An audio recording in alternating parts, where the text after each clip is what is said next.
मृत्यु के बाद आत्मा का क्या होता है? क्या वह अपने प्रियजनों को देख सकती है?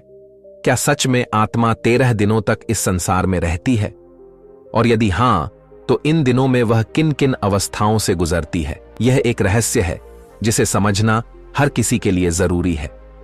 कहा जाता है कि मृत्यु के 24 घंटे बाद आत्मा अपने घर वापस आती है, अपने परिवार, अपने प्रियजनों और उन स्थानों को देखने जहां उसने अपना संपूर्ण जीवन व्यतीत किया। लेकिन क्यों? क्या उसे अपनी मृत्यु का आभास होता है? क्या वह अपने परिवार के दुख और विलाप को महसूस कर सकती है? और मृत्यु के बाद आत्मा को अपने कर्मों के फल कैसे प्राप्त होते हैं? यह रहस्य स्वयं मृत्यु के देवता यमराज ने एक बार देवर्षि नारद को बताया था। यमलोक के अधिपति यमराज ने बताया कि आत्मा का यह सफर केवल शारीरिक मृत्यु का अंत नहीं, बल्कि एक नए प्रारंभ की ओर बढ़ने की प्रक्रिया होती है। इस वीडियो में हम आपको वही कथा सुनाने जा रहे हैं जो स्वयं यमराज ने नारद जी को सुनाई थी। यह कहानी आपको मृत्यु के बाद आत्मा के अनुभवों और उसके वास्तविक सत्य को समझने में मदद करेगी। एक बार मृत्यु के देवता यमराज यमपुरी में अपने सिंहासन पर विराजमान थे। चारों ओर दिव्य प्रकाश फैला हुआ था। यमलोक के दूत अपने कार्यों में व्यस्त थे। तभी वहां देवर्षि नारद का आगमन हुआ। उनके हाथ में दिव्य वीणा थी और मुखमंडल पर तेज झलक रहा था। उन्होंने यमराज को प्रणाम किया। यमराज ने मुस्कुराते हुए उनका स्वागत किया और बोले, देवर्षि, आज आपके आगमन का क्या कारण है? मुझे प्रसन्नता है कि आप यमलोक पधारे। कहिए, कैसे आना हुआ? नारद मुनि ने विनम्रता से उत्तर दिया, धन्यवाद प्रभु। मैं पृथ्वी लोक का भ्रमण कर रहा था और वहां मैंने एक विचित्र दृश्य देखा जिसने मेरे मन में कई प्रश्न उत्पन्न कर दिए। यमराज जिज्ञासु दृष्टि से नारद जी को देखने लगे और बोले, कौन से प्रश्न देवर्षि? कृपया बताइए, मैं आपकी जिज्ञासा अवश्य शांत करूंगा। नारद जी बोले, हे धर्मराज, जब मैं पृथ्वीलोक पर था तो मैंने देखा कि एक वृद्ध पुरुष की मृत्यु हो गई।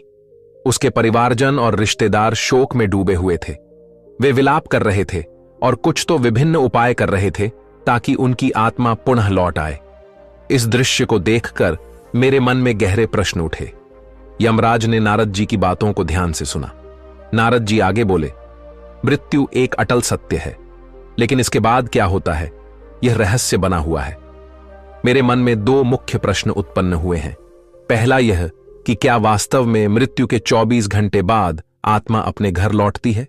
दूसरा यह कि मृत्यु के बाद आत्मा का जो 13 दिनों का सफर बताया जाता है, क्या वह सच में होता है या यह केवल सुनी सुनाई बातें हैं?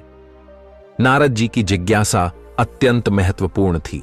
यमराज कुछ क्षण मौन रहे और फिर उन्होंने गहरी सांस लेते हुए कहा, देवर्षि, यह एक गंभीर प्रश्न है और इसका उत्तर प्रत्येक मनुष्य को अवश्य जानना चाहिए। मैं तुम्हें इस रहस्य की पूरी कथा सुनाता हूं, जिसे समझने से हर जीव मृत्यु के वास्तविक स्वरूप को जान सकेगा। यमराज कहानी शुरू करते हैं। बहुत समय पहले की बात है। एक गांव का एक युवा जिसका नाम आरव था, बचपन से ही धार्मिक प्रवृत्ति का था। वह प्रतिदिन तुलसी में जल चढ़ाता, सुबह शाम पूजा पाठ करता और सदा ईश्वर का स्मरण करता। उसके परिवार में उसके पिता, पत्नी और एक छोटा सा बच्चा था। मां का देहांत कई वर्षों पहले हो चुका था और अब उसके पिता भी लंबे समय से बीमार थे। समय बीतता गया और एक दिन उसके पिता ने भी इस संसार को छोड़ दिया। यह घटना आरव के लिए असहनीय थी। उसने अपने पिता का विधिपूर्वक अंतिम संस्कार किया, लेकिन उसके मन में अनेकों प्रश्न उमड़ने लगे। मृत्यु के बाद आत्मा का क्या होता है? क्या आत्मा वास्तव में घर लौटती है? यदि हां, तो क्यों? इन प्रश्नों के उत्तर खोजने के लिए वह एक आध्यात्मिक यात्रा पर निकल पड़ा। कई गांवों और जंगलों से होते हुए अंततः वह एक आश्रम पहुंचा, जहां एक तेजस्वी संत ध्यान मग्न थे। आरव ने उनके चरणों में गिरकर पूछा, गुरुदेव, मृत्यु के बाद आत्मा का क्या होता है? क्या यह सच है कि मृत्यु के 24 घंटे बाद आत्मा अपने घर लौटती है? संत मुस्कुराए और बोले, बेटा, यदि तुम इस रहस्य को सच में समझना चाहते हो तो तुम्हें इस जंगल में और आगे बढ़ना होगा। वहां तुम्हारे सभी प्रश्नों के उत्तर तुम्हारा इंतजार कर रहे हैं। आरव ने श्रद्धा से सिर झुकाया और कहा, गुरुदेव, मैं यह यात्रा करने के लिए तैयार हूं। कृपया मुझे मार्ग दिखाइए। गुरुजी ने आशीर्वाद दिया और कहा, इस यात्रा में तुम्हें कई अद्भुत अनुभव होंगे। रास्ते में जो घटित होगा वही तुम्हें मृत्यु और आत्मा के रहस्यों को समझने में सहायता करेगा। आरव गुरुजी के आदेशानुसार जंगल की ओर बढ़ चला। जैसे जैसे वह आगे बढ़ा, जंगल घना और रहस्यमय होता गया। चारों ओर अजीब अजीब आवाजें सुनाई पड़ने लगीं। कहीं उल्लू बोल रहा था तो कहीं पत्तों की सरसराहट हवा के थपेड़ों से डरावनी प्रतीत हो रही थी। जंगल का यह भयंकर और डरावना रास्ता उसे डरा जरूर रहा था, लेकिन उसके मन में उठ रही जिज्ञासा कहीं अधिक बलवान थी। वह निडर होकर चलता गया और कुछ दूरी पर उसे एक विशाल पीपल का वृक्ष दिखाई दिया, लेकिन यह कोई साधारण वृक्ष नहीं था। उसकी शाखाएं सांपों की तरह लहर रही थीं और उसकी छाल पर मानो किसी का चेहरा उभर आया था। जैसे ही आरव उसके पास पहुंचा, वह वृक्ष मानवीय स्वर में बोल उठा, हे मानव, ठहरो, कहां जा रहे हो? आरव यह सुनकर स्तब्ध रह गया। एक वृक्ष बोल रहा था, परंतु वह घबराया नहीं। उसने हाथ जोड़कर पीपल के वृक्ष को प्रणाम किया और आदरपूर्वक बोला, हे महावृक्ष, मैं यहां मृत्यु के रहस्यों को जानने आया हूं। मेरे मन में कई प्रश्न हैं और मैं उनके उत्तर खोजने के लिए यह यात्रा कर रहा हूं। कृपया मेरा मार्गदर्शन करें। पीपल के वृक्ष ने गंभीर स्वर में कहा, तुम्हारी जिज्ञासा योग्य है मानव। मैं तुम्हें मृत्यु के बाद की प्रथम अवस्था के बारे में बता सकता हूं, लेकिन उससे पहले तुम्हें मेरी एक पहेली का उत्तर देना होगा। यदि तुम सही उत्तर दे सके तो ही मैं तुम्हें आगे का ज्ञान दूंगा। आरव ने श्रद्धा से सिर झुकाया और कहा, महावृक्ष, कृपया अपनी पहेली पूछिए, मैं उत्तर देने का प्रयास करूंगा। पीपल का वृक्ष थोड़ा मुस्कुराया और बोला, सुनो, यह पहेली तुम्हारे ही जीवन से जुड़ी है। जब जीवित होता हूं तब काला होता हूं, मरने के बाद मैं लाल हो जाता हूं। मुझे जितना जलाओगे मैं उतना ही बिखरता जाऊंगा। बताओ, मैं कौन हूं? आरव ने ध्यानपूर्वक सुना और सोच में पड़ गया। यह पहेली साधारण नहीं थी। वह कुछ देर तक विचार करता रहा। उसके मन में कई वस्तुओं के विचार आए, लेकिन फिर अचानक उसका ध्यान एक वस्तु की ओर गया, जिसका प्रयोग वह प्रतिदिन अपने घर के हवन और पूजा में करता था। उसकी आंखों में चमक आ गई। उसने पीपल के वृक्ष की ओर देखा और आत्मविश्वास से उत्तर दिया, इसका उत्तर कोयला है। जब कोयला जीवित रहता है तो वह काला होता है। जलने के बाद वह लाल हो जाता है और धीरे धीरे बिखर कर राख में बदल जाता है। जैसे ही आरव ने यह उत्तर दिया, पीपल के वृक्ष की शाखाएं एकाएक हिलने लगीं। चारों ओर हवा तेजी से बहने लगी और वृक्ष ने स्वर को गंभीर करके कहा, सत्य कहा वत्स, तुमने मेरी पहेली का सही उत्तर दिया है। अब मैं तुम्हें मृत्यु के बाद की प्रथम अवस्था के बारे में बताऊंगा। ध्यानपूर्वक सुनो। पीपल के वृक्ष ने आगे कहा, बेटा, जब शरीर नष्ट हो जाता है तब आत्मा एक भ्रम की स्थिति में आ जाती है। उसे समझ ही नहीं आता कि वह मुक्त हुई है या किसी बंधन में है। यह मृत्यु के बाद के पहले 24 घंटे की सबसे रहस्यमय अवस्था होती है। आरव ध्यान से सुन रहा था, लेकिन उसके मन में और जिज्ञासा जाग उठी। उसने हाथ जोड़कर पूछा, महावृक्ष, कृपया विस्तार से समझाइए। मृत्यु के तुरंत बाद आत्मा को क्या अनुभव होता है? पीपल ने गहरी सांस ली, मानो किसी पुरातन स्मृति को जागृत कर रहा हो, और फिर कहा, जब मृत्यु होती है तो आत्मा शरीर से अलग हो जाती है, परंतु पहले ही क्षण में आत्मा को यह समझ नहीं आता कि वह अब देह से मुक्त हो गई है। वह स्वयं को जीवित ही मानती है। यह ठीक वैसा ही है जैसे कोई गहरी नींद में हो और अचानक नींद टूट जाए, परंतु उसे यह भान न हो कि वह जाग चुका है। आत्मा उसी स्थिति में भटकती रहती है। आरव ने चकित होकर पूछा, क्या आत्मा को अपना मृत शरीर दिखाई देता है? पीपल ने कहा, हाँ, बहुत बार आत्मा अपने ही मृत शरीर को देखती है। वह अपने परिवार को रोते बिलखते देखती है। वह उनसे बात करने की कोशिश करती है, उन्हें छूने का प्रयास करती है, लेकिन कोई उसकी आवाज नहीं सुन सकता, कोई उसके स्पर्श को महसूस नहीं कर सकता। यह आत्मा के लिए सबसे बड़ा भ्रम और पीड़ा का क्षण होता है। इन पहले कुछ घंटों में आत्मा का सबसे अधिक मोह अपने घर परिवार से रहता है। वह अपने प्रियजनों के आसपास ही घूमती रहती है। कई आत्माएं घर में ही रुकी रहती हैं, अपने परिवार के लोगों को देखती हैं, लेकिन वे कुछ कर नहीं पाती। कभी कभी आत्मा को यह आभास भी होता है कि वह अभी भी जीवित है। उसे भूख लगती है, प्यास लगती है, लेकिन जब वह भोजन की ओर बढ़ती है तो पाती है कि वह खा नहीं सकती। जब वह अपने प्रियजनों को गले लगाने का प्रयास करती है तो पाती है कि वे उसे महसूस नहीं कर सकते। यह स्थिति आत्मा के लिए सबसे अधिक कष्टदायक होती है। आरव की आंखों में विस्मय और करुणा दोनों झलक उठे। उसने पूछा, क्या आत्मा को अपने कर्मों का आभास होने लगता है? पीपल का स्वर और गंभीर हो गया और उसने आगे कहा, हाँ, जैसे जैसे समय बीतता है आत्मा को धीरे धीरे अपने कर्मों का आभास होने लगता है।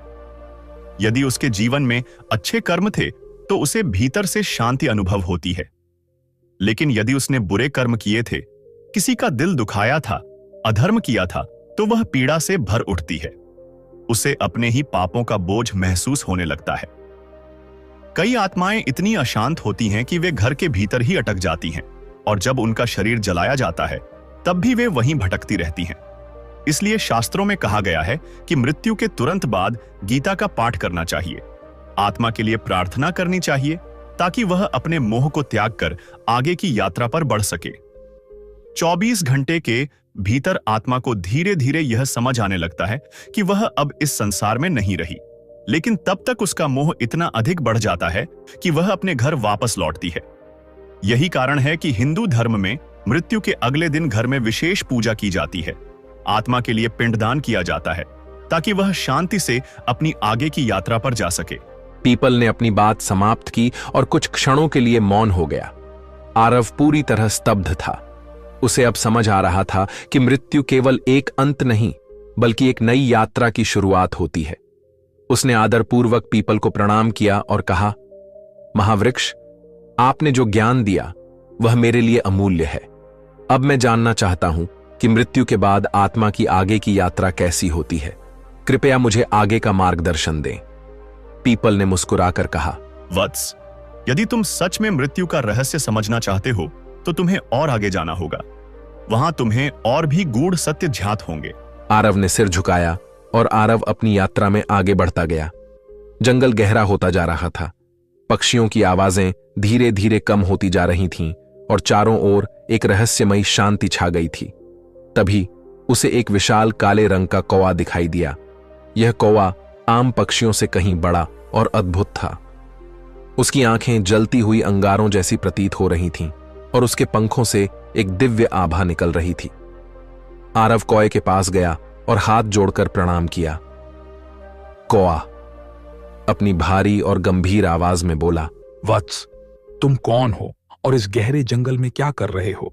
आरव ने सिर झुकाकर उत्तर दिया, हे दिव्य पक्षी, मैं मृत्यु के रहस्यों को जानने के लिए इस यात्रा पर निकला हूं। मैंने अब तक यह जाना कि मृत्यु के तुरंत बाद आत्मा भ्रमित रहती है, लेकिन मैं यह समझना चाहता हूं कि 24 घंटे बाद आत्मा अपने घर क्यों लौटती है। सुग्गब ने गहरी सांस ली और कहा, मैं तुम्हें यह उत्तर दूंगा, लेकिन पहले तुम्हें मेरी एक पहेली का उत्तर देना होगा। यदि तुम इसका सही उत्तर दे सके तभी मैं तुम्हें मृत्यु के इस रहस्य का ज्ञान दूंगा। आरव ने उत्सुकता से सिर हिलाया। पूछिए प्रभु, सुग्गब ने गंभीर स्वर में पूछा। ऐ मनुष्य, संसार में हर कोई कुछ न कुछ संजोता है, हर कोई किसी चीज से बंधा होता है। मुझे बताओ, मनुष्य के जीवन का सबसे बड़ा बंधन कौन सा है? आरव कुछ क्षण के लिए सोच में पड़ गया। उसके मन में कई विचार आने लगे, धन, परिवार, इच्छाएं, शरीर, लेकिन कौन सा सबसे बड़ा बंधन है? कुछ देर चिंतन करने के बाद उसने उत्तर दिया, मोह। मनुष्य का सबसे बड़ा बंधन मोह है। वह अपने परिवार, धन, शरीर और भावनाओं के मोह में बंधा रहता है और यही बंधन उसे जन्म जन्मांतर तक भटकाता है। सुग्गब मुस्कुराया और सिर हिलाया। तुमने बिल्कुल सही उत्तर दिया वत्स। अब मैं तुम्हें मृत्यु के 24 घंटे बाद आत्मा के घर लौटने का रहस्य समझाऊंगा। सुग्गब ने आसमान की ओर देखा और गहरी आवाज में कहा, मृत्यु के बाद जब आत्मा शरीर छोड़ती है तो वह कुछ क्षणों तक मुक्त महसूस करती है, लेकिन जैसे जैसे समय बीतता है उसके भीतर एक हलचल शुरू हो जाती है। यह हलचल उसके मन के कारण होती है। आत्मा को अपने घर, अपने परिवार, अपने प्रियजनों की याद सताने लगती है। आरव ध्यान से सुन रहा था। सुग्गब ने आगे कहा, जब शरीर जलता है तो आत्मा वहां से अलग तो हो जाती है, लेकिन उसका मोह समाप्त नहीं होता। वह अपने प्रियजनों को रोते हुए देखती है, अपने घर में अपने बच्चों और पत्नी को अकेला महसूस करती है। उसे लगता है कि वह अभी भी उनके पास जा सकती है, उन्हें सांत्वना दे सकती है, लेकिन जैसे ही वह कोशिश करती है, उसे एहसास होता है कि कोई उसे देख नहीं सकता, कोई उसे सुन नहीं सकता। आरव ने आश्चर्य से पूछा, तो क्या आत्मा दुखी होती है? सुग्गब गंभीर स्वर में बोला, हाँ, आत्मा बहुत दुखी होती है। वह अपने प्रियजनों को पुकारती है, अपने बच्चे के सिर पर हाथ फेरना चाहती है, अपने घर में घूमना चाहती है, लेकिन वह केवल एक छाया बनकर रह जाती है। यह उसकी सबसे बड़ी पीड़ा होती है। यही कारण है कि हिंदू धर्म में मृत्यु के बाद विशेष कर्मकांड किए जाते हैं। जब परिवारजन गीता का पाठ करते हैं, दीप जलाते हैं और आत्मा की शांति के लिए पिंडदान करते हैं, तब आत्मा को धीरे धीरे इस संसार से मुक्त होने में सहायता मिलती है। आरव की आंखें नम हो गई थीं। उसने धीमे स्वर में पूछा, तो क्या आत्मा हमेशा के लिए अपने घर ही रहती है? सुग्गब ने उत्तर दिया, नहीं, लेकिन जो आत्माएं अपने जीवन में बहुत अधिक मोह में बंधी रहती हैं, वे अधिक समय तक भटकती रहती हैं। वे अपने परिवार, अपनी इच्छाओं, अपने अधूरे कार्यों को लेकर परेशान रहती हैं। उन्हें यह स्वीकार करने में समय लगता है कि अब वे इस संसार का हिस्सा नहीं रहीं। यही कारण है कि मृत्यु के बाद परिवार को आत्मा की शांति के लिए कर्मकांड करने चाहिए, ताकि आत्मा इस मोह से मुक्त हो सके और अपनी आगे की यात्रा कर सके।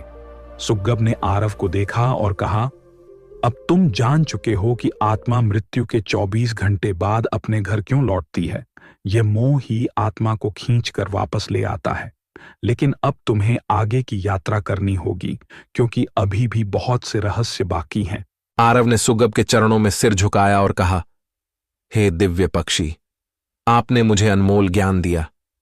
अब मैं जानना चाहता हूं कि जब आत्मा मोह से मुक्त हो जाती है, तब उसकी आगे की यात्रा कैसी होती है? सुग्गब ने गंभीर स्वर में कहा, वत्स, यदि तुम सच में जानना चाहते हो तो तुम्हें अपनी यात्रा जारी रखनी होगी। आगे तुम्हें और भी गूढ़ रहस्य ज्ञात होंगे। जाओ और आगे बढ़ो।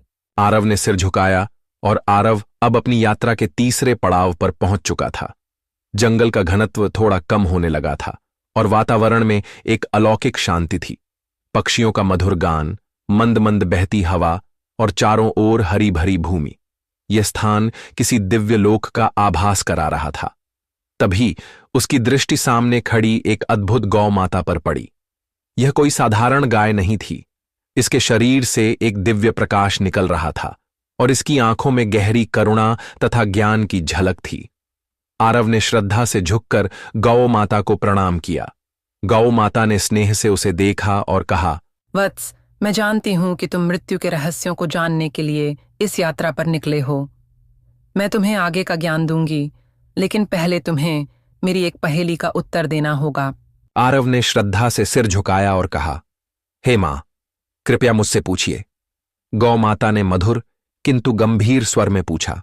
मनुष्य अपने जीवन में कई चीजों को संजोता है, धन, परिवार, प्रतिष्ठा, ज्ञान, लेकिन बताओ, उसके लिए सबसे महत्वपूर्ण संपत्ति कौन सी है जो मृत्यु के बाद भी उसके साथ जाती है? आरव गहरे चिंतन में पड़ गया। वह सोचने लगा, धन तो यहीं छूट जाता है, परिवार भी पीछे रह जाता है, प्रतिष्ठा भी मिट जाती है, तो फिर कौन सी चीज मनुष्य के साथ जाती है?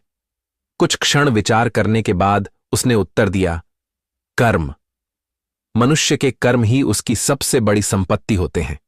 धन, परिवार और प्रतिष्ठा सब यहीं छूट जाते हैं, लेकिन अच्छे या बुरे कर्म उसकी आत्मा के साथ जाते हैं और उसकी आगे की यात्रा तय करते हैं। गौ माता मुस्कुराई और सिर हिलाया। तुमने सही उत्तर दिया। वत्स, अब मैं तुम्हें मृत्यु के तीसरे चरण का रहस्य बताऊंगी। गौ माता ने अपनी आंखें बंद कीं और उनके चारों ओर एक दिव्य आभा फैल गई।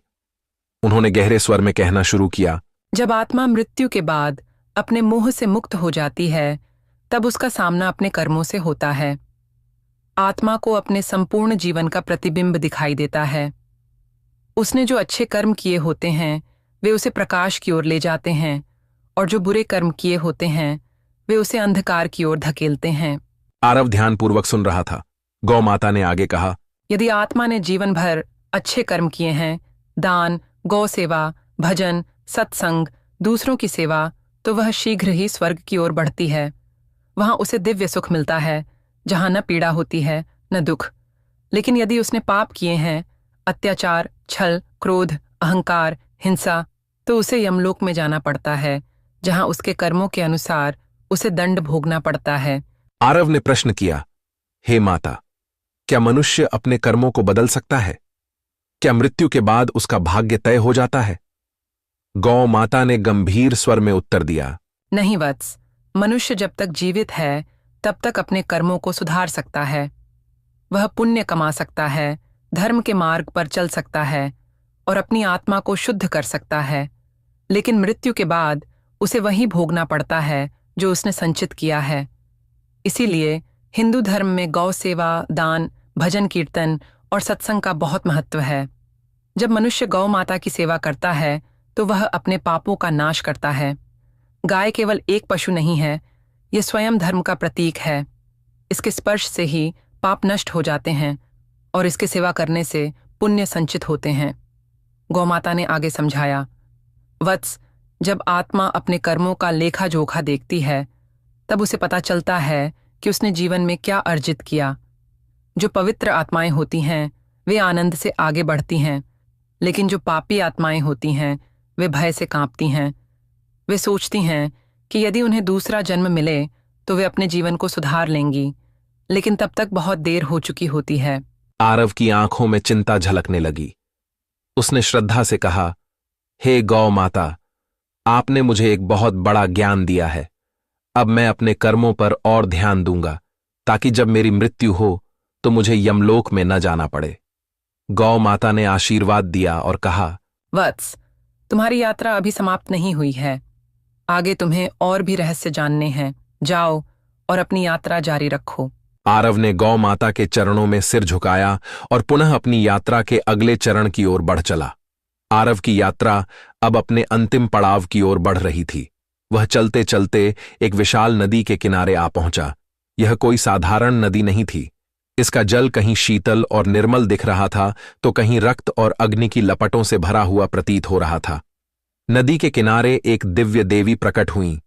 उनके तेज से पूरा वातावरण आलोकित हो उठा। वे सौम्य किंतु प्रभावशाली थीं, मानो साक्षात ज्ञान और शुद्धता की मूर्ति हों। आरव ने श्रद्धा से झुककर उन्हें प्रणाम किया। देवी मुस्कुराईं और मधुर स्वर में बोलीं, वत्स, मैं जानती हूं कि तुम मृत्यु के रहस्य को समझने के लिए इस कठिन यात्रा पर आए हो। मैं तुम्हें वैतरणी नदी का रहस्य बताऊंगी, लेकिन पहले तुम्हें मेरी एक पहेली का उत्तर देना होगा। आरव ने सिर झुकाकर कहा, हे मां, कृपया पूछिए। देवी ने गंभीर स्वर में पूछा, बताओ वत्स, इस संसार में मनुष्य का सबसे बड़ा भ्रम क्या है? आरव कुछ क्षण सोचता रहा, फिर उसने उत्तर दिया, मां, मनुष्य का सबसे बड़ा भ्रम यह है कि वह सोचता है कि यह शरीर और यह संसार स्थायी है। वह मृत्यु को भूलकर सांसारिक मोह में डूबा रहता है, लेकिन जब मृत्यु का समय आता है तब उसे समझ में आता है कि यह सब नश्वर है, केवल आत्मा अमर है। देवी मुस्कुराई और कहा, वत्स, तुमने सत्य को पहचान लिया। अब मैं तुम्हें वैतरणी नदी के रहस्य का ज्ञान दूंगी। देवी ने समझाया, वत्स, यह वैतरणी नदी है। यह यमलोक और पितृलोक के बीच बहती है। यह आत्मा के लिए अंतिम परीक्षा होती है। जिन्होंने अपने जीवन में पुण्य किए होते हैं वे इसे आसानी से पार कर लेते हैं और स्वर्ग या मोक्ष की ओर बढ़ जाते हैं। लेकिन जिन्होंने पाप और अधर्म किया होता है उनके लिए यह नदी अग्नि और रक्त से भरी हुई प्रतीत होती है। वे इसमें फंस जाते हैं और छटपटाते रहते हैं। आरव भय और विस्मय से यह दृश्य देख रहा था। उसने प्रश्न किया, मां, आत्मा के लिए यह नदी इतनी महत्वपूर्ण क्यों है? देवी ने उत्तर दिया, वत्स, यह नदी आत्मा की अंतिम परीक्षा है। यह उसके जीवन के कर्मों का प्रतिबिंब है। जिन्होंने गौ सेवा, दान पुण्य और धर्म का पालन किया उनके लिए यह नदी निर्मल जल की धारा बन जाती है। वे इसे पार कर मोक्ष या स्वर्ग की ओर बढ़ते हैं।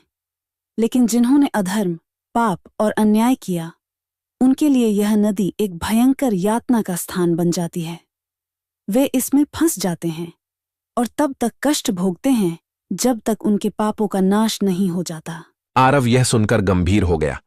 उसने प्रश्न किया, मां, आत्मा इस नदी को कैसे पार कर सकती है? देवी ने कोमलता से समझाया, वत्स, आत्मा केवल सच्चे ज्ञान, भक्ति और अच्छे कर्मों के आधार पर इस नदी को पार कर सकती है।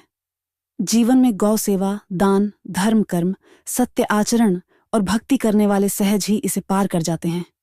विशेषकर गौ दान, गाय का दान करने वालों के लिए यह नदी एक सरल मार्ग बन जाती है, क्योंकि गौ माता धर्म का प्रतीक है और जो उसकी सेवा करता है वह अपने पापों को नष्ट कर सकता है। आरव यह सुनकर चकित रह गया। उसने एक और प्रश्न किया, मां, यदि कोई व्यक्ति जीवन में अच्छे कर्म न करे तो क्या वह कभी इस नदी को पार नहीं कर सकता? देवी ने गंभीर स्वर में उत्तर दिया, वत्स, यह ब्रह्मांड कर्मों के नियम से चलता है।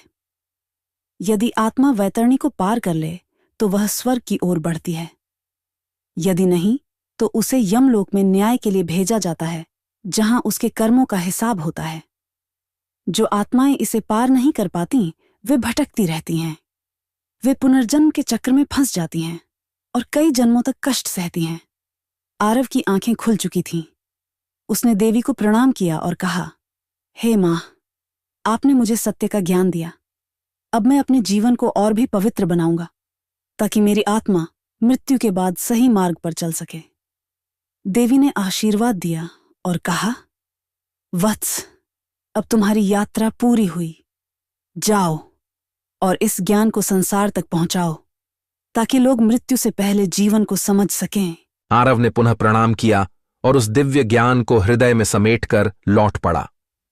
तो यमराज ने नारद जी को इस तरह से आत्मा के 13 दिनों के रहस्य की संपूर्ण कथा सुनाई। उन्होंने बताया कि कैसे आत्मा मृत्यु के बाद अपने घर लौटती है, कैसे वह अपने कर्मों के अनुसार आगे बढ़ती है और किन किन अवस्थाओं से गुजरती है।